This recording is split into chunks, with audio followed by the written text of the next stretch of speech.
साथियों नमस्कार, मैं एडवोकेट प्रमोद कुमार फिर एक बार मुखातिब हूं लॉयर्स एनसीआर पर और आप देख रहे हैं लीगल चैनल लॉयर्स एनसीआर।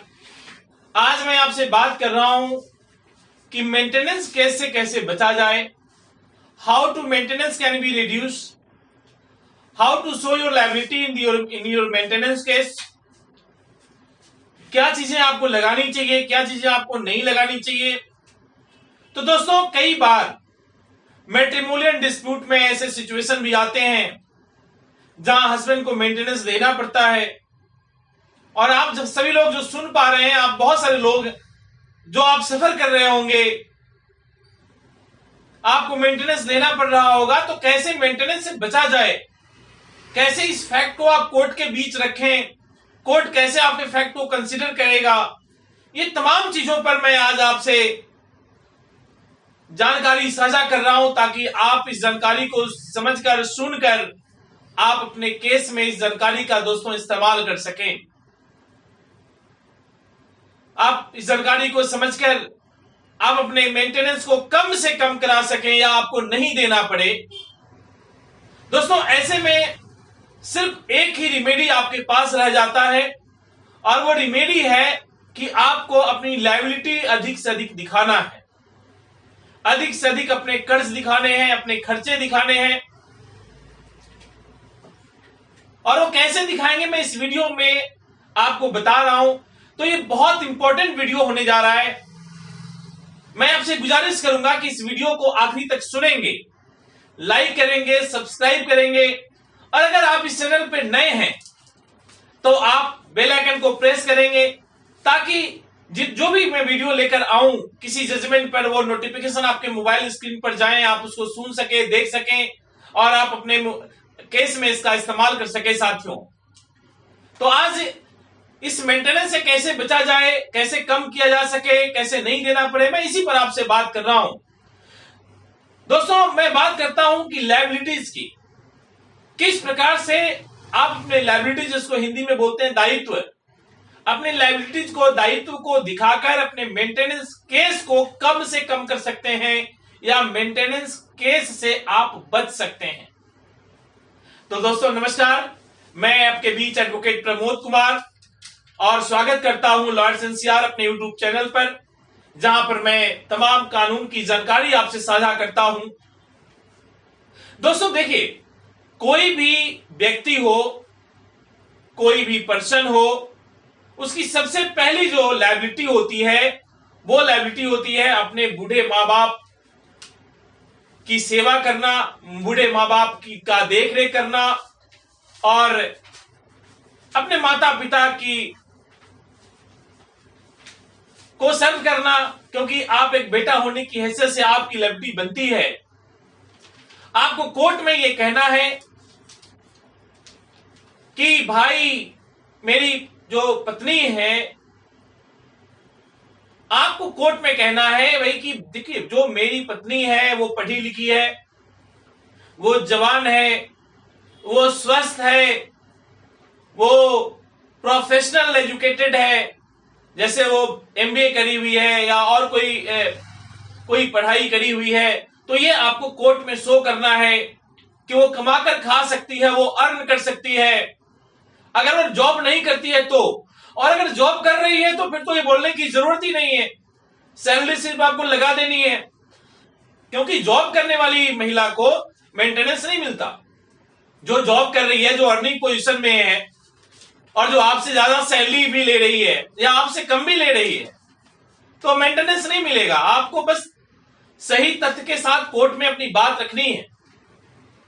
तो ऐसे में आप कहेंगे कि मेरे माता पिता, जिन्होंने मुझे पैदा किया, जिन्होंने मुझे पढ़ाया लिखाया, पालन पोषण किया, जिन्होंने मुझे इस लायक बनाया कि आज मैं दो पैसे कमा सकता हूं, अपने परिवार को देख सकता हूं, तो क्या उनकी लायबिलिटी हमारे ऊपर नहीं है? उनकी भी लायबिलिटी हमारे ऊपर है। और एक बेटा होने की हैसियत से वो सारी लायबिलिटी है आपके ऊपर कि जब माँ बाप बूढ़े हो जाएं तो आप कैसे उनको सर्व करेंगे। आखिर सवाल है कि आखिरी में कि आखिर कौन देखेगा उनको। तो आप कहेंगे कि मेरे माता पिता भी मेरे ऊपर निर्भर हैं, अकेली रहती है, खुद कमा सकती है, पढ़ी लिखी है, जॉब कर रही थी, तो हमें सपोर्ट भी कर सकती थी। हमें माता पिता का भी पेट पालना है। अगर आपके परिवार में भाई बहन है, छोटे हैं, तो आपको भाई बहन की जिम्मेदारी भी निभानी है, और बहन अगर शादीशुदा है तब भी निभानी है। तो इस प्रकार से आप कहेंगे कि मेरे पेरेंट्स मेरे ऊपर डिपेंड है, उनकी लायबिलिटी मेरे ऊपर है, उनका ये खर्चा है। अब जहां पर ऐसे हालात हैं जहां पर कई बेटे हैं, मतलब आप कई भाई हैं, तो क्या कई भाई होने से क्या आपकी लायबिलिटी खत्म हो जाती है? नहीं। अगर आप फॉर एग्जाम्पल 2-3 भाई हैं, तो आप ये कोर्ट में कहेंगे कि मैं बेशक 3 या 2 भाई हूं, लेकिन मेरे पिताजी मेरे पर निर्भर है। मैं अपने पिताजी की सेवा करता हूं, मैं अपनी माताजी की सेवा करता हूं, मैंने सारी जिम्मेदारी ले रखी है, क्योंकि बाकी जो भाई है वो नहीं दिखाते, नहीं करते, तो ये सारी जिम्मेदारी मेरे ऊपर है। और मेरे पिताजी मुझे ज्यादा प्यार करते हैं, मेरी माताजी मुझे ज्यादा प्यार करती है, वो मेरे साथ ही रहना चाहती है।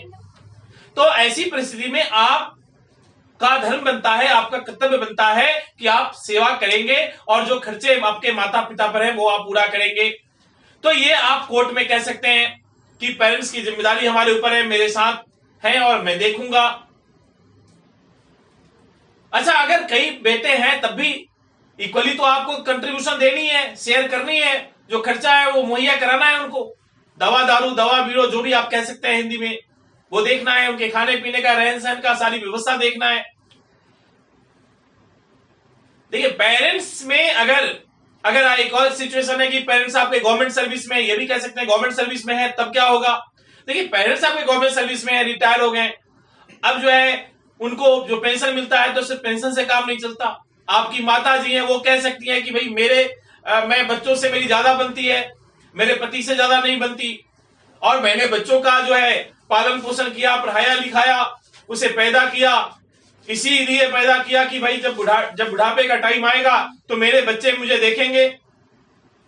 ये आप कह सकते हैं कि इस उम्र में पेरेंट्स की आपस में नहीं बनती। मेरी माँ कहती है कि मैं बेटा पैदा किया, उसे पढ़ाया लिखाया, उस लायक बनाया, तुम्हारे पिता के सामने हाथ नहीं फैलाना चाहती हूं, इसलिए मेरी माँ मेरे ऊपर ही डिपेंड है, उनकी भी जिम्मेदारी हमारे ऊपर है, बेशक मेरे पिताजी गवर्नमेंट सर्विस में है या रिटायर है। आप ऐसा कह सकते हैं। अब सवाल आता है कि पेरेंट्स के अलावा छोटे भाई बहन है। अब छोटे भाई बहन जो हैं, आपके छोटे भाई बहन की भी जिम्मेदारी आपकी है। भाई, आपके छोटे जो भाई हैं वो आप स्टडी करा रहे हैं, पढ़ाई लिखाई करा रहे हैं, आप पे डिपेंडेंट है, आप पे डिपेंड है छोटा भाई बहन। तो आप ये भी कह सकते हैं कि मेरे भाई का खर्चा है, मेरी बहन का खर्चा है। और अगर बहन की शादी हो गई है तब भी आप कह सकते हैं, क्योंकि हमारे हिंदू रीति रिवाज में या हमारी सभ्यता, हमारी संस्कृति में बहन का अगर आप नहीं करेंगे, कल बहन आपसे प्रॉपर्टी में हिस्सा मांग लेगी, क्योंकि बहन का भी हिस्सा होता है। तो शादी के बाद भी आपको बहन को देखना है। बहन के बेटे का जन्मदिन है, उसमें आपको जाना होता है। कई पर्व त्योहार हैं, जन्मदिन है, मैरिज एनिवर्सरी है, वगैरह वगैरह, तो उसपे आपको बहन को जाकर गिफ्ट देना होता है, उनके परिवार में जाना होता है, तो उसके भी खर्चे हैं। बहन जब आती है घर पर, विदाई होती है, उसमें भी आपके खर्चे होते हैं। तो ये सारी चीजें कोर्ट में बताना है कि बहन की जिम्मेदारी है। अगर मैं ऐसा नहीं करूंगा तो समाज में हम अगर सगुन नहीं देंगे तो समाज में लोग हंसेंगे, समाज में मेरी प्रतिष्ठा चली जाएगी। इसलिए बहन की जिम्मेदारी है। तो बहन पर जो खर्चा बनता है वो भी आप कोर्ट में आपने बताना है। आपको बताना है कि ये मेरा खर्चा है। एक पत्नी जब ये शो करती है कि बच्चे का खर्चा है, मेरा ये खर्चा है, मेरा वो खर्चा है, बच्चे का एजुकेशन है, ये, तो आप ये भी बता सकते हैं कि मेरे परिवार में खर्चा है, मेरे पिताजी का खर्चा, मेरी माताजी का खर्चा है, मेरी बहन का खर्चा, मेरी भाई का खर्चा है। और ये सारी चीजें, ये सारे खर्चे पैसे से ही सॉल्व होते हैं। जो इनकम है वो लिमिटेड है। तो आप जो खर्चा है वो खर्चे का लिस्ट आपको देना है, आपको सही चीजें से बतानी है। कल को अगर रीति रिवाज का आप निर्वाह नहीं करेंगे, कल को अगर आप अपनी बहन का जो ओकेजन है, चाहे वो मैरिज का हो, मैरिज एनिवर्सरी का हो, जन्मदिन का हो, भगीने का हो, भतीजे का हो, जो भी है, वो आपको करना पड़ेगा। समाज के लोग आपको हंसेंगे, ये आपको कोर्ट में बताना है। तो ये लायबिलिटी भी आपके लिए है और ये लायबिलिटी आपको शो करनी है कोर्ट में। अगर आपको जो है आपके पेरेंट्स आपके बदले में, मतलब पेरेंट्स के बदले में अगर आपको जॉब मिली है तो और बेहतर है आपको बोलने के लिए, क्योंकि आप 2 भाई हैं, 3 भाई हैं, बहन है, उसमें आपको सिर्फ सपोज कि पिताजी का डेथ हो गया या कोई ऐसा एक्सीडेंट हो गया है, पिताजी जॉब करते थे, गवर्नमेंट सर्विस में थे, तो उनकी जिम्मेदारी भी आपकी थी। आप कह सकते हैं कि मेरे पिताजी जो है अब नहीं रहे, उनका जो है नौकरी मैंने लिया हुआ है, तो मेरी पूरी जिम्मेदारी है कि मेरे नीचे जितने भी लोग हैं उनको सर्व करूं। तो जो भी हमें पैसा मिलता है उसमें मैं सभी परिवार के सभी लोगों को देखेंगे। तो ये चीजें आप कोर्ट में कह सकते हैं। आप जो पिताजी का जो कोई मेडिकल एक्सपेंसेस हैं, वो मेडिकल एक्सपेंसेस में जो भी खर्चा आता है, वो सारे ट्रीटमेंट का जो एक्सपेंसेस है वो आप लिस्ट आउट करें, वो आप कोर्ट को दें, क्योंकि पिताजी के मेडिकल ट्रीटमेंट में जो खर्चा है वो आप देंगे तो उससे आपकी लायबिलिटी शो होगी और वो कम हो जाएगा। अगर आप बाहर रहते हैं, रेंट पे रहते हैं, वो आपको दिखाना है कि मैं रेंट पे रहता हूं। अब रेंट का जो खर्चा है वो रेंट एग्रीमेंट आप उसमें लगाना है आपने, इससे आपकी लायबिलिटी कम हो जाएगी। इसके अलावा अगर आपने कोई लोन लिया हुआ है, हाउसिंग लोन लिया हुआ, पर्सनल लोन लिया हुआ है और किसी भी तरीके का लोन लिया हुआ, वो लोन की रिकॉर्ड आपको लोन का रिकॉर्ड कोर्ट में देना है कि मेरा लोन चल रहा है, मेरे ऊपर लायबिलिटी है, क्योंकि जो पैसा बचेगा उसका मैक्सिमम 20 से 25% ही आपको देना पड़ सकता है। अब जब बचेगा नहीं तो आप देंगे कहां से? तो आप कह सकते हैं कि मेरे शादी के लिए, या हो सकता है आपके बहन के या आपके भाई की शादी में आपके पेरेंट्स खर्चा लिए कोई लोन लिए हो, आपके पिताजी के ट्रीटमेंट पर कोई लोन चल रहा हो, वो भी आप शो कर सकते हैं, लेकिन प्रूफ के साथ आपने शो करना है। कोई पर्सनल लोन चल रहा हो वो आप शो कर सकते हैं कि मुझे ये पे करना है, मेरे ऊपर ये लायबिलिटी है। तो दोस्तों इस प्रकार से आप अपने चीजों को अपने डॉक्यूमेंट्स के साथ शो कर सकते हैं, अपनी लायबिलिटी को शो कर सकते हैं कि ये मेरी लायबिलिटी है और मेरा बचत सिर्फ ये है। जब मेरी पत्नी ये कहती है कि मेंटेनेंस चाहिए, तो आप भी कह सकते हैं कि इन लोगों का भी पेट पालना है, ये लोग तो भूखे रहेंगे नहीं। तो दोस्तों आज मैं इस वीडियो को ही रोक रहा हूं। आपको ये वीडियो कैसा लगा आप कमेंट बॉक्स में जरूर लिखेंगे। आज मैंने बताया आपको कि किस तरीके से आप मेंटेनेंस देने से बच सकते हैं, किस तरीके से कम मेंटेनेंस आपको देना पड़ेगा और किस तरीके से आप कोर्ट में अपनी बात रख सकते हैं। मेंटेनेंस में क्या क्या चीजें लगा सकते हैं, मेंटेनेंस में क्या क्या डॉक्यूमेंट्स आप लगा सकते हैं, किस तरीके का डॉक्यूमेंट्स लगा सकते हैं और कैसे मेंटेनेंस आपका कम हो सकता है। इन तमाम बातों का जानकारी आपसे साझा किया। अगर आपको वीडियो अच्छा लगा तो आप लाइक कर दीजिए, सब्सक्राइब कर दीजिए और अपने दोस्तों तक आप इसे शेयर करिए, ताकि मेरा हौसला अफजाई हो सके और कानून का जो रिमेडी है, जो आप जिस दिन केसों से सफर कर रहे हैं, उन तमाम चीजों पर मैं आपके बीच एक नई जजमेंट के साथ आपसे जानकारी साझा करूं। और इस वीडियो के नीचे डिस्क्रिप्शन बॉक्स में मैं ये लेटेस्ट जजमेंट लगा रहा हूं, आप वहां से डाउनलोड करके इसको पढ़ सकते हैं और आप अपने केस में इसका इस्तेमाल कर सकते हैं। दोस्तों आज मैं इस वीडियो को यहीं रोक रहा हूं। आपको सुनने के लिए बहुत बहुत शुक्रिया। जय हिंद।